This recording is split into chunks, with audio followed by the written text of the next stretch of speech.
భద్రాద్రి కొత్తగూడెం జిల్లా పాల్వంచలోని Kothagudem thermal power station కర్మాగారంలో cooling టవర్లను అధికారులు కూల్చివేశారు. మొత్తం 8 టవర్లను 2 దశల్లో కూల్చివేత ప్రక్రియ చేపట్టారు. మొదట 4 టవర్లు కూల్చివేసిన అధికారులు తర్వాత మరో 4ని ఒకేసారి కూల్చేశారు. కర్మాగారం మూతపడ్డంతో ఆ ప్రాంతంలోని కూలింగ్ టవర్ల ప్రాంతాన్ని సద్వినియోగం చేసుకునేందుకు వాటిని పేల్చేయాలని యాజమాన్యం నిర్ణయించింది. ఈ క్రమంలోనే పాత కర్మాగారానికి సంబంధించిన 8 కూలింగ్ టవర్లను అధికారులు తొలగించారు.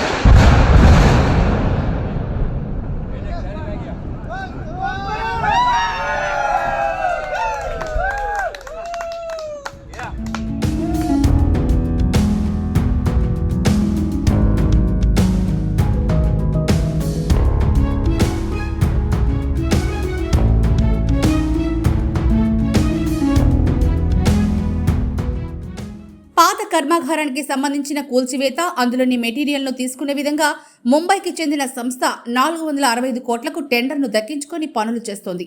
సంవత్సర కాలంగా కూల్చివేత పనులు కొనసాగుతూ ఉండగా స్క్రాప్ని లారీల్లో తరలిస్తోంది. ఈ క్రమంలోనే కేటీపీఎస్ ప్రాంగణంలోని 8 టవర్లను సోమవారం కూల్చేసింది. టవర్ల కూల్చివేత వల్ల పక్కనే ఉన్న పవర్ లైన్కి ఇబ్బందులు వస్తాయేమోనని జెన్కో అధికారులు ఆందోళన పడి దాన్ని వాయిదా వేస్తూ వస్తున్నారు. ఎట్టకేలకు వారి నుంచి గ్రీన్ సిగ్నల్ రావడంతో బ్లాస్టింగ్ పరికరాలను అమర్చి 8 టవర్లను కూల్చివేశారు.